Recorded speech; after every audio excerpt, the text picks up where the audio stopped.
जी जनाब, एक बड़ा मजे का सवाल है स्ट्रेट लाइन मेथड के ऊपर। क्वेश्चन को पढ़ते हैं जी। Z traders has started their business on 1 January 2021। उन्होंने 1 जनवरी 2021 से अपना जो है ना वो बिजनेस स्टार्ट किया। ये 2021 नहीं होना चाहिए, आई थिंक 2020 होना चाहिए, 2020, राइट। अच्छा, 2020 1 जनवरी 2020 को उन्होंने अपना बिजनेस स्टार्ट किया है। यूटिलिटी सप्लाईज जो है ना उसकी ट्रेडिंग करते हैं।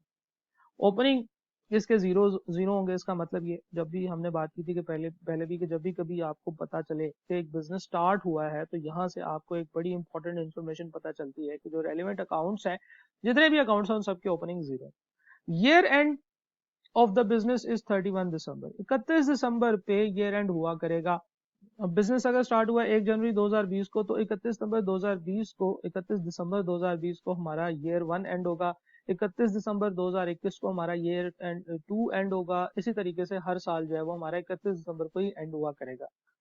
Following is the detail of the property, plant and equipment purchased in the first 3 years of business। ये जनाब परचेज की डिटेल है। ईयर एंडेड 31 दिसंबर 2020 के अंदर आपने दो एसेट्स परचेज किए, एसेट 1 और एसेट 2, उनके नाम हैं। इनकी जो कॉस्ट है वो 30,000 और 10,000 है रिस्पेक्टिवली। इनकी डेट ऑफ परचेज है 1 जनवरी और 1 जुलाई। इनकी यूजफुल लाइफ है 10 साल और 5 साल, और इनकी रेजिडुअल वैल्यू है 3,000 और 1,000, राइट। इसी तरीके से ये अगले साल यानी कि ईयर 2 में जितनी परचेजेस की गई है, ईयर 2 में एक ही एसेट परचेज किया था जिसकी इन्फॉर्मेशन ये लिखी हुई है, इसकी रेजिडुअल वैल्यू निल है। अच्छा, ईयर 3 की बात करते हैं जो कि 31 दिसंबर 2020 को एंड हो रहा था, यानी कि ईयर 3, उसमें एक एसेट नंबर 4 परचेज किया है जिसकी कॉस्ट ये है, डेट ऑफ परचेज ये है, उसकी यूजफुल लाइफ ये है, और उसकी रेजिडुअल वैल्यू ये है, राइट। अच्छा जी, उसने कहा कि जी straight line depreciation method is used. Okay, full year depreciation is charge in the year of purchase of asset. दोनों इन्फॉर्मेशन उसने हमें दे दी हैं, और उससे उसने आपको कहा है कि तमाम रेलेवेंट अकाउंट्स बनाने हैं। रेलेवेंट अकाउंट्स कौन कौन से होंगे? एसेट का अकाउंट आपके लिए रेलेवेंट होगा, आपके लिए डेप्रिसिएशन एक्सपेंस का अकाउंट रेलेवेंट होगा, और आपके लिए एक्यूमुलेटेड डेप्रिसिएशन का अकाउंट जो है वो रेलेवेंट होगा। सही है जनाब। तो आपने 31 दिसंबर 2020 के लिए, 31 दिसंबर 2021 के लिए और 31 दिसंबर 2022 के लिए, यानी कि ईयर 1, ईयर 2 और ईयर 3 के लिए आपने अकाउंट्स बनाने हैं। तो वन बाय वन हम लोग अकाउंट्स बनाते हैं जनाब। सबसे पहले हम लोग बात करते हैं ईयर 1, जिसे हम कह सकते हैं कि ईयर एंडेड ऑन 31 दिसंबर 2020। इसमें जो हम अकाउंट्स बनाएंगे, हम एसेट का अकाउंट बनाएंगे, ठीक है जी, जिसका ओपनिंग जो है वो जीरो होगा। हमें पता है कि अभी बिजनेस स्टार्ट हुआ है तो इनका ओपनिंग जीरो होगा। डेप्रिसिएशन अकाउंट बनाएंगे, depreciation expense account, and we will create another account which is accumulated depreciation account. अच्छा जी, ओपनिंग बैलेंसेस की बात करें तो डेप्रिसिएशन एक्सपेंस का ओपनिंग तो नहीं होगा, लेकिन एक्यूमुलेटेड डेप्रिसिएशन का ओपनिंग होना होना चाहिए, या आता होता है, लेकिन क्योंकि ये फर्स्ट ईयर ऑफ ऑपरेशन है तो ये ओपनिंग जो है ये जीरो होगा। ड्यूरिंग द ईयर 1 में आपने क्या क्या काम किए?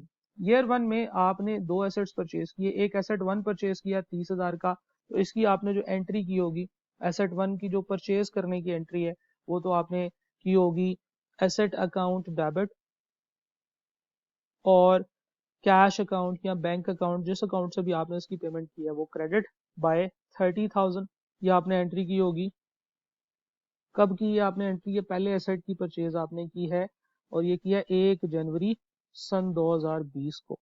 तो 1 जनवरी 2020 को आपने ये एंट्री की होगी।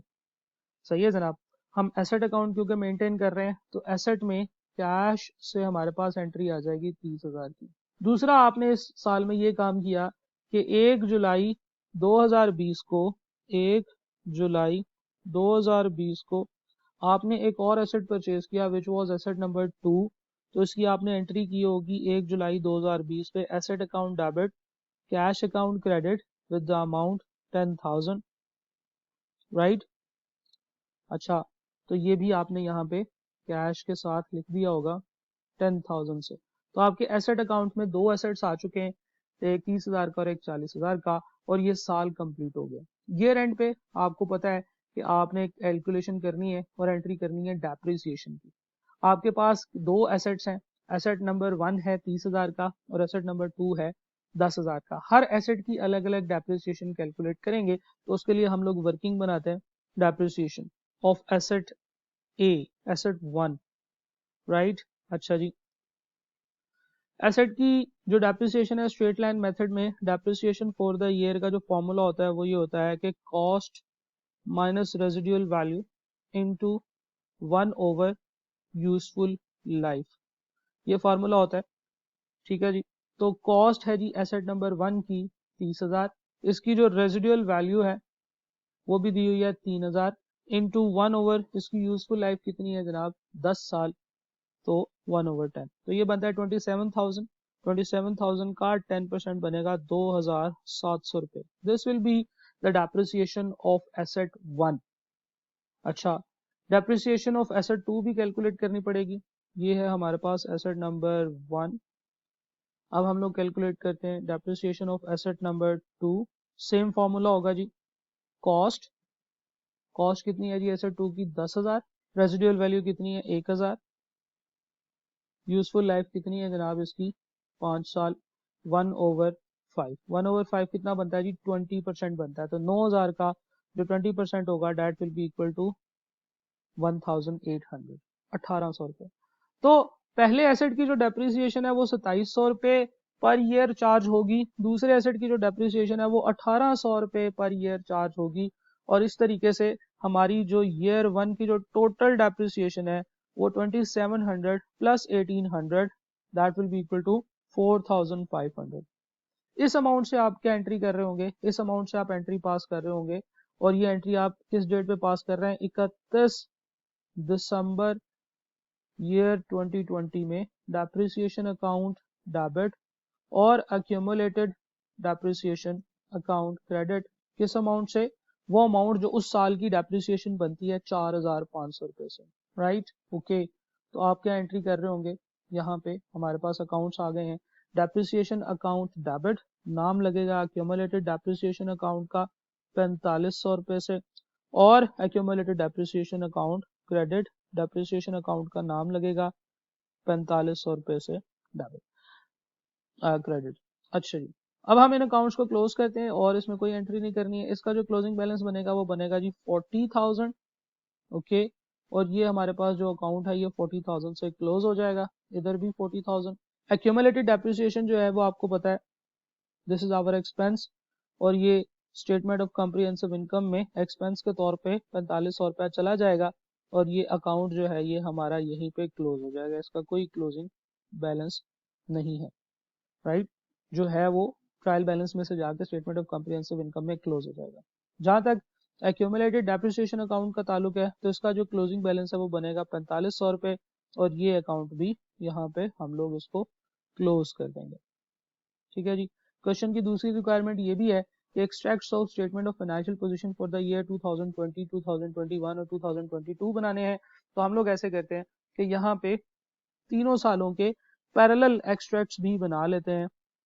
हम लोग कहते हैं जी स्टेटमेंट ऑफ फाइनेंशियल पोजीशन, ऊपर कंपनी का नाम लिखना है जी जेड ट्रेडर्स, और स्टेटमेंट ऑफ फाइनेंशियल पोजीशन में हम लोग लिखते होते हैं एज एट 31 दिसंबर।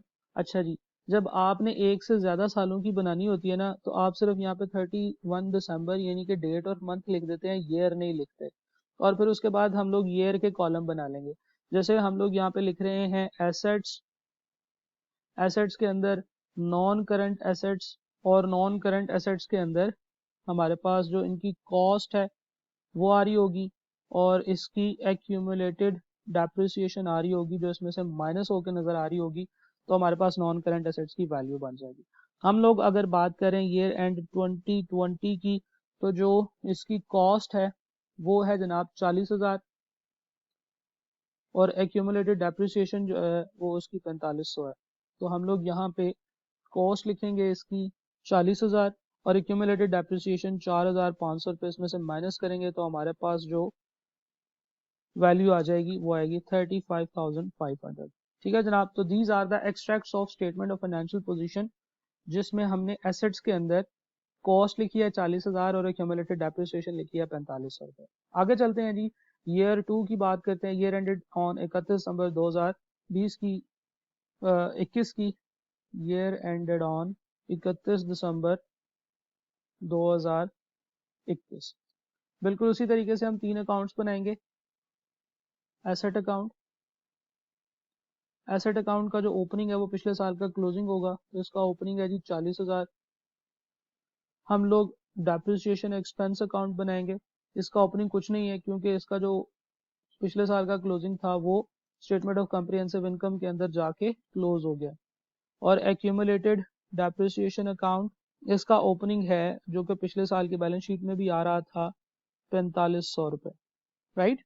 तो जो ये क्लोजिंग था ये अगले साल का ओपनिंग हो गया, जो ये था ये फाइनेंशियल, ये स्टेटमेंट ऑफ कॉम्प्रिहेंसिव इनकम में जाके क्लोज हो गया। सॉरी, जो ये एक्सपेंस था ये स्टेटमेंट ऑफ कॉम्प्रिहेंसिव इनकम में क्लोज हो गया, और ये जो क्लोजिंग था ये अगले साल का ओपनिंग हो गया। इस साल क्या हुआ, क्या इस साल कोई ट्रांजेक्शन हुई? जी बिल्कुल हुई। एक एसेट आपने परचेज किया है 1 अप्रैल 2021 को परचेज किया होगा वो एसेट, तो आपने उसकी एंट्री करनी होगी। अब आप इसकी एंट्री कहाँ पे लिखेंगे? आप इसकी एंट्री यहाँ पे लिख दें 2021 के अंदर जो इसकी एंट्री हुई। तो जो एसेट आपने परचेज किया डेट वाज परचेज्ड ऑन 1 अप्रैल, तो 1 अप्रैल को आप क्या एंट्री कर रहे होंगे? आप एसेट अकाउंट को डेबिट कर रहे होंगे और कैश को या बैंक को या पेएबल अकाउंट को क्रेडिट कर रहे होंगे। जो एसेट आपने लिया वो कितनी अमाउंट का लिया है? 50,000 का। ओके जनाब, तो आप ये एंट्री कर रहे होंगे एसेट अकाउंट डेबिट और कैश अकाउंट क्रेडिट। ये 50,000 से आप 1 अप्रैल 2021 को ये एंट्री कर रहे होंगे। अच्छा, अब ये साल भी कंप्लीट हो गया। अब इसकी डेप्रिसिएशन रिकॉर्ड करनी है ईयर एंड 2021 की। तो इसकी डेप्रिसिएशन में किस किस की डेप्रिसिएशन होगी? एसेट 1 की डेप्रिसिएशन भी होगी, एसेट 2 की डेप्रिसिएशन भी होगी और एसेट 3 की डेप्रिसिएशन भी होगी। तो ये तीनों एसेट्स हमारे पास पड़े हुए हैं, पूरा साल ये तीनों एसेट्स यूज हुए हैं। ये पहले 2 एसेट्स तो पूरा साल यूज हुए हैं। ये 1 अप्रैल को परचेज हुआ था तो ये 9 महीने यूज हुआ है, लेकिन हमारी पॉलिसी ये है कि हम लोग अपनी जो जो एसेट जिस साल में परचेज हुआ है उस साल की पूरी के पूरे साल की डेप्रिसिएशन उसको चार्ज कर देते हैं। तो if such is the policy, तो फिर हम लोग इस तरीके से करेंगे कि इसके ऊपर भी पूरे साल की डेप्रिसिएशन चार्ज करेंगे। अब डेप्रिसिएशन की कैलकुलेशन की तरफ चलते हैं। हमें पता है कि एसेट 1 के ऊपर जो पहले साल डेप्रिसिएशन चार्ज हुई थी वो 2700 रुपये थी, और आसानी हमें ये हो गई कि स्ट्रेट लाइन मेथड है तो दूसरे साल भी इसके ऊपर जो डेप्रिसिएशन होगी वो यही होगी। ठीक है ना जी। अगर हम लोग ईयर 2 की कैलकुलेशन करें, ईयर 2 की डेप्रिसिएशन, तो एसेट 1 पे जो डेप्रिसिएशन ईयर 1 में चार्ज हुई थी सेम ईयर 2 में भी चार्ज होगी, राइट। एसेट 2 के ऊपर जो डेप्रिसिएशन चार्ज हुई थी ईयर 1 में सेम वही ईयर 2 में भी चार्ज होगी 1800 रुपये। हाँ, एसेट 3 नया आया है तो इसके ऊपर जो है ना वो कैलकुलेशन कर लेते हैं। एसेट 3 के ऊपर कैलकुलेशन करने का फॉर्मूला यही है, cost minus residual value into 1 over useful life. इस एसेट की जो कॉस्ट है वो है जी 50,000, जिसकी रेजिडुअल वैल्यू है जी 0, और यूजफुल लाइफ कितनी है जी? 20 साल। ठीक है ना जी। 50,000 का आया, रेजिडुअल वैल्यू 0 है, यूजफुल लाइफ 20 साल है। तो जब हम लोग इस फॉर्मूला में वैल्यूज सप्लाई करेंगे तो हमारे पास आ जाएगा 50,000 का 5%, राइट। 1/20 का मतलब कितना होता है? 5%। तो जब आप 50,000 से इसे मल्टीप्लाई करेंगे तो आपके पास जो इस एसेट की डेप्रिसिएशन बनेगी वो 2500 रुपये बनेगी, राइट। तो इस तरीके से ईयर 2 के अंदर आपका जो टोटल डेप्रिसिएशन है 2700 एसेट 1 की, 1800 एसेट 2 की और 2500 एसेट 3 की बनेगी, यानी कि 4500 और 2500 7000, राइट। अब आप जो एंट्री करेंगे डेप्रिसिएशन की ईयर 3 के अंदर, ईयर 2 के अंदर, वो आप करेंगे 31 दिसंबर को क्या? डेप्रिसिएशन अकाउंट डेबिट और accumulated depreciation account credit with the amount 7000, क्योंकि इस साल का जो टोटल डेप्रिसिएशन है वो 7000 है। क्यों? क्योंकि इस साल एसेट 1 और 2 भी यूज हुए और एसेट 3 भी नया आ गया जिसकी अब आपने डेप्रिसिएशन कैलकुलेट करनी है। तो उसकी एंट्री आप बिल्कुल वैसे ही पोस्ट करते हैं। हम लोग एक्यूमुलेटेड डेप्रिसिएशन अकाउंट जो है वो क्रेडिट कर रहे होंगे, डेबिट कर रहे होंगे हम डेप्रिसिएशन एक्सपेंस अकाउंट, और इस तरीके से हम लोग ये एंट्री इसमें पोस्ट कर देंगे। ठीक है जी। और बिल्कुल उसी तरीके से ये हमारा जो स्टेटमेंट ऑफ कॉम्प्रिहेंसिव इनकम में चला जाएगा, 7000 का हमारा इस साल का डेप्रिसिएशन का एक्सपेंस हो जाएगा जी। एसेट जो है इसमें ये मैंने एंट्री ये पोस्ट नहीं की हुई, चले मैं इसको पोस्ट कर देता हूँ। कैश एसेट में 50,000 रुपये का एडिशन हुआ था, तो हमारे पास जो टोटल क्लोजिंग एसेट आएगा वो आएगा 90,000 का, और इस तरीके से ये जो अकाउंट है ये हमारा क्लोज हो जाएगा। देन जो एक्यूमुलेटेड डेप्रिसिएशन है, ओपनिंग था 4500, डेप्रिसिएशन थी 7000 की, तो अब हमारे पास इसका जो अकाउंट का जो क्लोजिंग बन गया वो बन गया 11,500 रुपये। अच्छा जी, तो ये जो डेप्रिसिएशन का एक्सपेंस है ये तो हमारा प्रॉफिट एंड लॉस में चला जाएगा, लेकिन ये जो दो अकाउंट्स हैं, एसेट का क्लोजिंग 90,000 और एक्यूमुलेटेड डेप्रिसिएशन का क्लोजिंग 11,500, ये हमारे स्टेटमेंट ऑफ फाइनेंशियल पोजीशन के अंदर चले जाएंगे। स्टेटमेंट ऑफ फाइनेंशियल पोजीशन के एक्सट्रैक्ट्स मैं ऑलरेडी बना रहा हूं, तो मैं यहाँ पे लिख देता हूँ कि ये 2021 में जो हमारा कॉस्ट है, इसका ओपनिंग बैलेंस है, इसका जो बैलेंस है वो है 90,000, और 11,500 रुपए की जो है ना वो एक्यूमुलेटेड डेप्रिसिएशन का बैलेंस है। तो हमारे पास जो क्लोजिंग बैलेंस आएगा इस दिन वो आएगा 88,500 का, राइट। तो एसेट जो था 2020 में कितना था, 35,000 का, 35,500 का, 2021 में 90,000 का हो गया। तो यहां से हमें कुछ चीजें सीधी सीधी भी पता चल जाएंगी कि कॉस्ट वाली साइड में जितनी एडिशन है उससे हमें पता चलेगा कि एसेट कोई आया कि नहीं आया। जैसे हमें यहाँ पे देखते ही पता चल रहा है कि 50,000 रुपए का एसेट परचेज हुआ है, और डेप्रिसिएशन में डेफिनेटली उसी का इफेक्ट जो है ना वो हमें आगे नजर आ रहा है। हम लोग आगे चलते हैं जी, वक्त कम है, मुकाबला सख्त है। ईयर 2022 की बात करते हैं जी, 31 दिसंबर 2022 की बात करते हैं। बिल्कुल उसी तरीके से तीन अकाउंट्स हमारे बनेंगे। यही तो हमारे क्वेश्चन की रिक्वायरमेंट थी कि हमने तीनों अकाउंट्स तीनों सालों के लिए बनाने हैं और उसकी एंट्रीज भी लिखनी है। एसेट अकाउंट जिसका ओपनिंग इस वक्त अब हमारे पास आ रहा है 90,000। डेप्रिसिएशन एक्सपेंस अकाउंट, इसका ओपनिंग कुछ नहीं होता, इसमें सिर्फ इस साल की डेप्रिसिएशन की एंट्री डलेगी। और एक्यूमुलेटेड डेप्रिसिएशन अकाउंट जिसका ओपनिंग इस वक्त हमारे पास आ रहा है कितना जी, 11,500 रुपए, राइट। अच्छा, इस साल भी क्या हुआ, इस साल भी एक एसेट परचेज हुआ है, एसेट नंबर 4, 60,000 रुपए का एसेट परचेज हुआ है 1 जुलाई को। तो हम लोग 1 जुलाई को एंट्री क्या कर रहे होंगे, 1 जुलाई को हम लोग एंट्री कर रहे होंगे 1 जुलाई ईयर 2022 के अंदर एसेट अकाउंट डेबिट, और आपका कैश या बैंक या पेएबल अकाउंट जो है वो क्रेडिट हो जाएगा। अगर आपने कैश से पे किया तो कैश अकाउंट क्रेडिट होगा, बैंक से पे किया तो बैंक अकाउंट क्रेडिट होगा, और अगर अभी आपने इसके पैसे पे करने हैं तो पेएबल अगेंस्ट एसेट के नाम से आपका एक अकाउंट बनेगा, and the amount will be 60,000। 60,000 रुपए का आपने एसेट परचेज किया। जहां तक बात है कि ये एसेट जो परचेज किया है ये कहाँ पे आएगा, तो एसेट के अकाउंट में कैश के साथ हम लोग 60,000 रुपए का एक मजीद नया एसेट जो है वो यहाँ पे रिकॉर्ड कर लेंगे। पूरे साल एसेट से मुतालिक और कोई ट्रांजेक्शन नहीं हुई, कोई नया एसेट नहीं परचेज हुआ, कोई कुछ भी नहीं हुआ, ठीक है। बस एक ही ट्रांजेक्शन हुई थी, वो ये थी कि आपने एक नया एसेट 60,000 रुपए का परचेज किया था, उसकी आपने एंट्री कर ली। अब साल खत्म हुआ, साल खत्म हुआ तो फिर दोबारा आप डेप्रिसिएशन की कैलकुलेशन करेंगे। ईयर 3 के अंदर डेप्रिसिएशन की कैलकुलेशन करने के लिए हम पहुंच चुके हैं। ईयर 3 में देखिए आपके पास एसेट 1 भी था, 2 भी था, 3 भी था, और अब एक एसेट 4 भी आ गया। तो एसेट 1 की जो डेप्रिसिएशन पहले साल चार्ज हुई थी उसकी डेप्रिसिएशन वही वाली सेम अभी भी चलेगी। एसेट 2 की भी डेप्रिसिएशन जो पहले साल चार्ज हुई थी अभी भी वही चलेगी, क्योंकि हम लोगों ने बात किया है कि स्ट्रेट लाइन मेथड में डेप्रिसिएशन बिल्कुल सेम होती है। अच्छा चलें, अगर आप कहते हैं नहीं सर आप पता नहीं क्या बात कर रहे हैं कि ऐसे होता है कि नहीं होता, तो जरा प्रूफ करें, हम अभी प्रूफ कर लेते हैं। ये जो एसेट 1 है इसकी कॉस्ट कितनी थी, एसेट 1 की जो कॉस्ट थी वो थी 30,000, रेजिडुअल वैल्यू थी 3,000, यूजफुल लाइफ थी 10 साल। तो हम यहाँ पे जो डेप्रिसिएशन फॉर द ईयर का जो फॉर्मूला है वो क्या होता है, cost minus residual value into 1 over useful life. तो इसकी कॉस्ट थी जी 30,000, रेजिडुअल वैल्यू थी 3,000, और इसकी जो यूजफुल लाइफ थी वो थी 1 ओवर 10, यानी कि 10%, 10 साल इसकी यूजफुल लाइफ थी। तो अभी भी 2700 रुपए ही बनेगा। तो हर साल स्ट्रेट लाइन मेथड में डेप्रिसिएशन जो है वो सेम बनती है। तो एसेट ए की जो डेप्रिसिएशन है वो कितनी बनी, एसेट ए की डेप्रिसिएशन बनी 2700 रुपए एसेट 1 की, ठीक है जी। एसेट 2 की जो डेप्रिसिएशन है वो भी फिर उतनी ही बनेगी 1800 रुपए, और एसेट 3 की जो डेप्रिसिएशन है वो कितनी बन रही है, वो अभी हमने पिछले साल लिया था, तो हमने पिछले साल इसकी फुल ईयर डेप्रिसिएशन चार्ज की थी 2500 रुपए। अब हमने एसेट 4 की डेप्रिसिएशन चार्ज करनी है। एसेट 4 जो है उसके ऊपर भी सेम फॉर्मूला लगेगा। कॉस्ट इसकी कितनी है 60,000। रेजिडुअल वैल्यू इसकी कितनी है बताई हुई है जनाब यहाँ पे। इसकी रेजिडुअल वैल्यू जो है वो है 5,000 और यूजफुल लाइफ है जी 25 साल। रेजिडुअल वैल्यू 5,000, यूजफुल लाइफ 25 साल, 1/25, यानी कि 1/25 का मतलब है कि 4% जो है वो आपकी कैलकुलेशन में रेट जो है वो आ रहा है।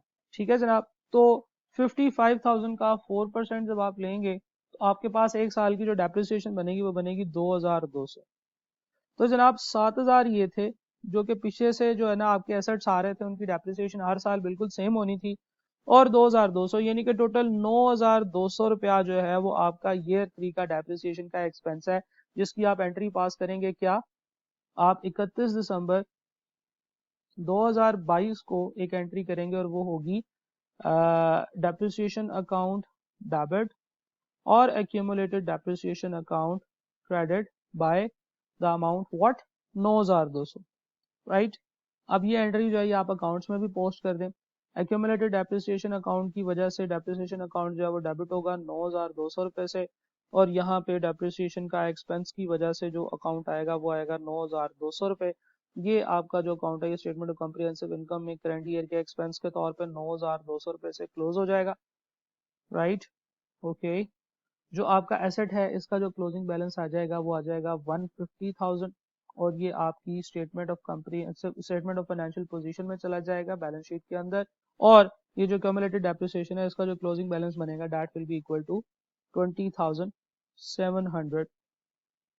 ये भी आपके स्टेटमेंट ऑफ फाइनेंशियल पोजीशन के अंदर चला जाएगा 20,700, राइट। ओके, तो हम लोग क्योंकि बैलेंस शीट के एक्सट्रैक्ट्स भी बना रहे हैं तो ईयर एंड 2022 के अंदर हमारे पास जो कॉस्ट है वो 1,50,000 नजर आ रही है, और जो इसका जो अक्यूमुलेटेड डेप्रिसिएशन का बैलेंस है वो 20,700 रुपये नजर आ रहा है। तो हमें यहाँ से ये बात पता चल जाएगी कि इस वक्त जो हमारे पास जो क्लोजिंग बचा हुआ है वो बचा हुआ है 129,300। हमारा एसेट जो है वो 129,300 का है, राइट।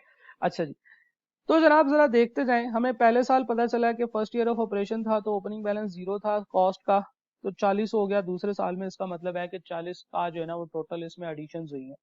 फिर जब 90 हुआ तो हमें पता चला कि 50 की एडिशन हुई है, और जब 1,50,000 हो गया अगले साल तो हमें पता चल गया यहाँ से कि 60 की एडिशन हुई है। सिमिलरली जो ये इनका जो डिफरेंस होता है, जो आपके एक्यूमुलेटेड डेप्रिसिएशन अकाउंट का डिफरेंस है, यहाँ से आपको सीधा सीधा ये भी पता चल सकता है कि इस साल कितनी डेप्रिसिएशन चार्ज हुई है। और लेकिन इसमें फिर कुछ एग्जाम्पशन मतलब एक्सेप्शंस हैं। अगर कोई डिस्पोजल वगैरह आ जाए तो फिर इन दोनों का डिफरेंस जो है ना वो एग्जैक्टली इस साल की डेप्रिसिएशन के इक्वल नहीं होता है। जैसे फॉर एग्जांपल अगर आप गौर से देखें तो 20,700 और 11,500 में जो डिफरेंस है ना वो कितना है 9,200 का है, और 2020 की जो डेप्रिसिएशन है ना वो 9,200 ही थी। ये हमेशा ऐसे नहीं होगा, ठीक है, इसलिए आपने उसको रटा नहीं लगा लेना, टोटका नहीं बना लेना।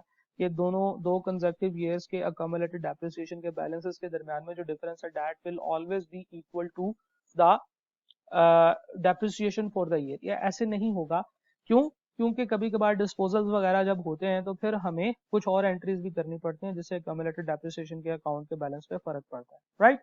बहरहाल ये क्वेश्चन था जिसमें हमने ओवर द ईयर्स देखा कि डिफरेंट टाइप के एसेट्स हैं, उनकी परचेज प्राइस डिफरेंट है, उनकी डेट ऑफ परचेज डिफरेंट है, तो इसमें काफी सारी चीजें हमने इकट्ठी की हैं और इनको किया है। अब आपने ये प्रैक्टिस क्वेश्चन की प्रैक्टिस करनी है और उसके बाद आपने नेक्स्ट वीडियो की तरफ मूव करना है।